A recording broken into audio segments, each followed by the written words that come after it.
STEM Solutions. Discover yourself.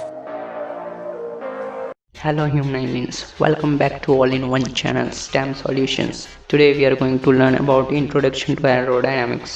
So let's start. So guys start करते हैं aerodynamics. क्या करेंगे हम पहले आज के इस लेक्चर में एरोडायनेमिक्स का सिर्फ इंट्रोडक्शन करेंगे, देखेंगे बेसिक एरोडायनेमिक्स होता क्या है, हम क्यों यूज़ करते हैं, इसके पीछे मोटिवेशन क्या है, इसकी थोड़ी बहुत हिस्ट्री देखेंगे एंड इसके कुछ एक कंपोनेंट्स देखेंगे एरोडायनामिक्स के, कि फर्दर जो अपकमिंग लेक्चर्स होंगे उसके अंदर इजीली हम समझ सकें। ठीक है, तो स्टार्ट करते हैं introduction. Aerodynamics, the dynamics of gases specially atmospheric interactions with moving objects. और ये एक अप्लाइड साइंस है जो प्रैक्टिकल फील्ड्स में अप्लाई होता है साइंस। ठीक है, तो एरोडायनामिक्स है क्या? डायनामिक्स ऑफ गैसेस, जो मूविंग ऑब्जेक्ट्स हैं या फिर स्टैटिक ऑब्जेक्ट हैं वो गैस के साथ कैसे इंटरेक्ट करते हैं और उसकी स्टडी को हम एरोडायनेमिक्स कहते हैं। फॉर एग्जांपल एयरप्लेन, जो एयरप्लेन एक मूविंग सॉलिड ऑब्जेक्ट है जो एयर के अंदर मूव करता है, और उसकी क्या प्रॉपर्टीज़ होती है एयर की जब वो एरोप्लेन से कोलाइड करता है, उसकी स्टडी, उस फ्लूइड की स्टडी को हम क्या कहते हैं? Aerodynamics. So the resulting aerodynamic force is frequently resolved into two components defined as lift and drag, but aerodynamists deal with lift and drag coefficient. वैसे तो लिफ्ट एंड ड्रैग के कंपोनेंट्स हम फाइंड करते हैं जब भी हम एरोडायनामिक फोर्स के बारे में पढ़ते हैं, पर जब हम आगे नेक्स्ट लेवल पे जाएंगे तो हम सिर्फ लिफ्ट एंड ड्रैग कोफिशिएंट को देंगे स्पेसिफिकली आगे रिजल्ट लेने के लिए। सो कुछ एक एक्स्ट्रा टर्म से जायरेशन क्या होता है? A rapid movement in a circle और स्पाइरल व्हर्लिंग मोशन। अब सेकंड देखते हैं हिस्ट्री कि कैसे स्टार्ट हुआ था। न्यूटन ने सबसे पहले फ्लूइड के ऊपर लॉ स्टेट किया था, न्यूटन साइंस स्केयर लॉ कहते हैं इसको। Hydrodynamic force on surface varies with as sine square theta, ये न्यूटन का साइन स्केयर लॉ कहता है जो पहले दिया गया था 1600 के आसपास। क्या था ये? Newton assumed that upon striking the surface inclined at angle theta, एक सरफेस है जो शिप का हल ले लेते हैं, जो शिप का हल होता है वो ट्रायंगल शेप का होता है, आगे से ट्रायंगुलर शेप का होता है, ऐसे ये रहा, ऐसे ट्रायंगुलर शेप का होता है शिप का हल, और आगे से हमारे पास फ्री स्ट्रीम ऑफ वेलोसिटी जा रही है फ्लूइड की। ठीक है, और वो इंक्लाइंड किस एंगल पे? Hull at theta to the stream. The particles would transfer their normal momentum, वो जो भी ये पार्टिकल्स हैं इसके जो भी नॉर्मल मोमेंटम जा रहा है सरफेस पे वो क्या हो जाएगा? ट्रांसफ़र कर देंगे सरफेस के ऊपर, but their tangential moment would be preserve. जो नॉर्मल मोमेंटम होगा वो ट्रांसफ़र हो जाएगा सरफेस पे, बट वो जो टेंजेंशियल मोमेंटम होगा वो प्रिजर्व्ड होगा। Hence at angle theta of the stream. ठीक है, ये तो वही था। Hence after collision with the surface the particle would then move along the surface. तो फिर क्या होगा? पार्टिकल वो है जो अलोंग द सरफेस मूव करेंगे। ये मॉडल है Newton's model of fluid flow, 1687 में दिया गया था। जैसे कि ये rectilinear stream of discrete particles है, फ्री स्ट्रीम वेलोसिटी है फ्लूइड की, वो इस इंक्लाइंड सरफेस पे स्ट्राइक कर रही है जो थीटा डिग्री पे इंक्लाइंड है। तो क्या करेगा? जो इसका नॉर्मल मोमेंटम होगा यहाँ पे जाके इसको दे देगा, और जो इसका टेंजेंशियल मोमेंटम है वो प्रिजर्व्ड रहेगा, और वो उसके बाद ये जो फ्री स्ट्रीम वेलोसिटी के ये जो फ्लूइड है वो अलोंग द सरफेस मूव करेगा, यहाँ से आएगा, यहाँ पे टकराएगा और ऐसे मूव करेगा। ठीक है, अपॉन इम्पैक्टिंग यहाँ पढ़ लेना, जो समझाया वही है। आगे क्या है? जब आगे रिसर्च हुई इस चीज़ पे तो यूलर और डी एलम्बर्ट ने काफ़ी रिसर्च की इसके ऊपर। फिर उन्होंने क्या बताया? Newton's sine square law holds good only for those angles who are between 50 and 90 degree, not for lesser angles. ये जो न्यूटन का साइंस केयर लॉ था वो सिर्फ 50 से 90 डिग्री एंगल के बीच के अंदर ही ये सही है, इसके बाद ये एक्यूरेट रिजल्ट प्रोवाइड नहीं करता। सो यूलर ने अपना एक लॉ बनाया फ्लूइड का, Euler's law of fluid dynamics. क्या है ये? बिफोर रीचिंग द लेटर, जो भी सरफेस है उसको उसके पास जाने से पहले फ्लूइड क्या करता है, bends its direction and its velocity, अपनी डायरेक्शन को बेंड कर लेता है और वेलोसिटी को भी, और उसकी वेलोसिटी है उसको भी, so that when it reaches the body it flows part it's along the surface and exercise no other force on the body except the pressure corresponding to a single point of contact। तो यहाँ पे healer क्या कहना चाहता है कि जो fluid है वो उस सरफेस से स्ट्राइक करने से पहले वो क्या करेगा, अपनी फ्लूइड की डायरेक्शन और वेलोसिटी को ऐसे चेंज कर लेगा कि वहाँ पे जाते ही वहाँ पे उस फ्लूइड या कोई फोर्स एक्ट नहीं करेगा एक्सेप्ट जो भी बॉडी होगी उसके पॉइंट सरफेस पे एक्ट करेगा। ठीक है, यहाँ पे समझाता हूँ। जैसे ये सरफेस है, इसके सिर्फ पॉइंट सरफेस पे एक्ट करेगा फोर्स, जैसे ये पॉइंट हो गया एक, ये पॉइंट हो गया, सिर्फ पॉइंट पे वो फोर्स एक्ट करेगा। सो क्या था, Heeler went on to present a formula for resistance that attempted to take into account the shear stress distribution. यहाँ पे फ्लूइड का क्या आएगा, शियर स्ट्रेस ही आएगा, क्योंकि यहाँ से फ्लूइड फ्लो करेगा, यहाँ पे जाएगा और टेंजेंशियली यहाँ से जाएगा और पॉइंट पे कांटेक्ट होगा, तो यहाँ पे क्या होगा, शियर स्ट्रेस ही बनेगा ना यहाँ पे।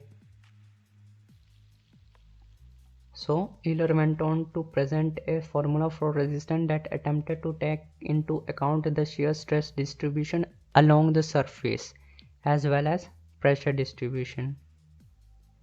This expression became proportional to sin square theta for larger incidence angles and proportional to sin theta at smaller incident angle। ठीक है, और फिर एक और कंसेप्ट पढ़ते हैं एरोडायनामिक्स का, concept of blunt re entry body. Blunt body क्या होता है, जैसे हमने काफ़ी रॉकेट्स देखे होंगे जिसके कोनिकल होने चाहिए, बिल्कुल ट्रायंगल शेप, पर वैसे होते नहीं है। कैसे होते हैं, ऊपर से थोड़े से कर्व होते हैं, इस type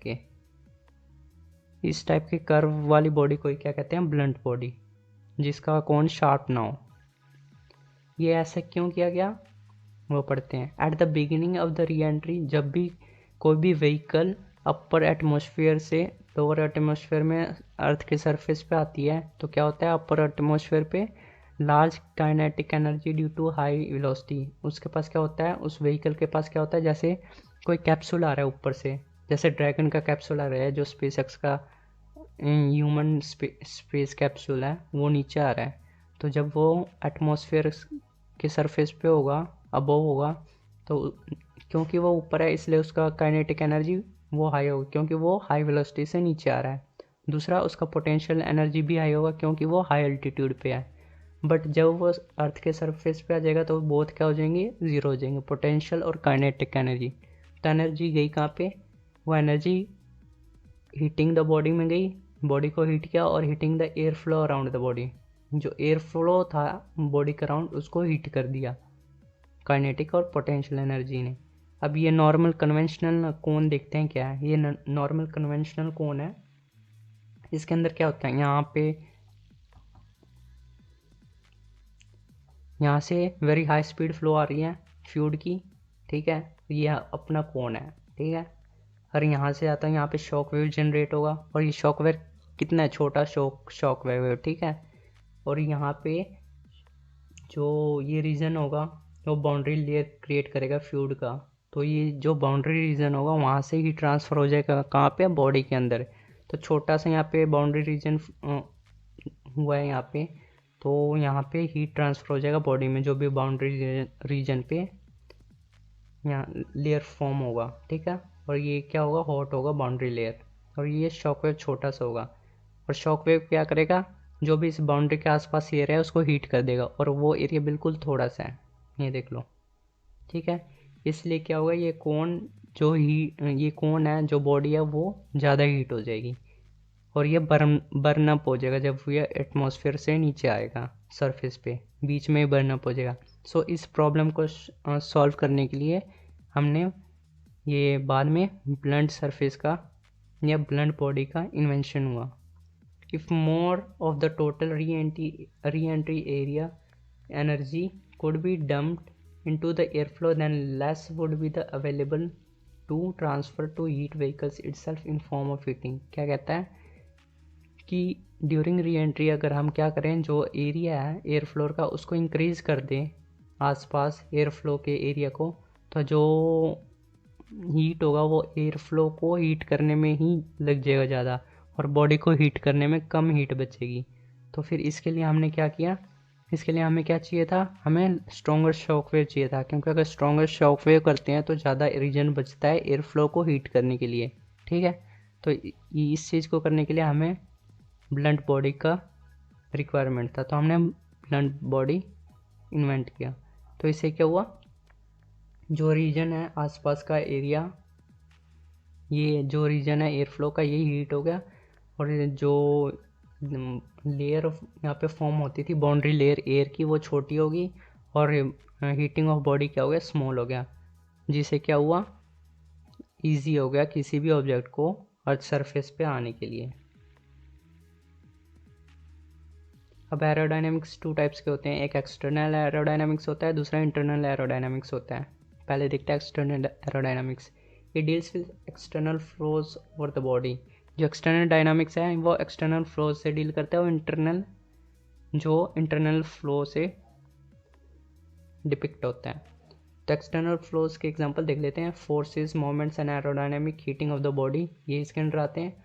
also flow field away from the body, जो बॉडी से अवे फील्ड है वो भी आता है। एग्जांपल, कई बार हम देखते हैं कि कम्युनिकेशन ब्लैकआउट हो जाता है जब भी स्पेस शटल अर्थ सरफेस पे एंटर करता है। वो क्यों होता है, क्योंकि वहाँ पे क्या होता है, it is due to concentration of free electrons in the hot shock layer around the body.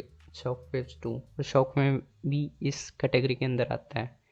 Internal में कौन कौन से आएंगे, flows moving internally through ducts, measure of flow properties inside rockets, air breathing, jet engines, and to calculate the engine thrust. अब कुछ एक fundamental aerodynamic variables पढ़ लेते हैं। फर्स्ट है pressure. Pressure is usually defined at a point in fluid or a point on solid surface and can vary from one point to other. Pressure क्या है, एक नॉर्मली प्रेशर क्या होता है, force divided by area, force upon area होता है। But ये क्या है, एक पॉइंट प्रॉपर्टी है जो एरिया टू एरिया डिफर होती है, पॉइंट टू पॉइंट डिफर होती है, सॉरी। तो हमने क्या लिया, एक छोटा सा एरिया लिया, डी है elemental area at B region या at point B region. So D F is the force on one side of D A due to pressure. तो प्रेशर क्या हो जाएगा, limit D F by D A tends out to be zero. Pressure is the point property, क्योंकि जो area होगा वो small होता जाएगा, इनफाइनेटेसिमली स्मॉल होता जाएगा, पर ये एंटायरली ज़ीरो नहीं होगा, क्योंकि किसी भी दो मॉलिक्यूल के बीच में अगर हम माइक्रोस्कोपिक डिस्टेंस के अकॉर्डिंग देखेंगे तो वो दो मॉलिक्यूल के बीच में जो डिस्टेंस होता है, इतना डिस्टेंस होता ही होता है मॉलिक्यूल्स के बीच में। सो एरिया इनफाइनेटेसिमली ज़ीरो लेंगे, पर सॉरी थोड़ी सा मैं प्रॉब्लम हो गई थी। हाँ, क्या कह रहा था, जो एरिया होगा ये बिल्कुल ज़ीरो नहीं हो सकता, एंटायरली ज़ीरो, एब्सोल्यूट ज़ीरो नहीं होगा, क्योंकि जो मॉलिक्यूल्स के बीच में डिस्टेंस होता है वो मॉलिक्यूलर डिस्टेंस के इक्वल होता ही होता है, इससे ज़्यादा छोटा नहीं होगा। सो एरिया कभी ज़ीरो नहीं हो सकता, पर मिनिमम हो सकता है, अराउंड ज़ीरो हो सकता है अप्रॉक्सीमेटली। नेक्स्ट देखते हैं density. It is also point property. dV is the elemental volume around V and dm is the mass of fluid inside dV।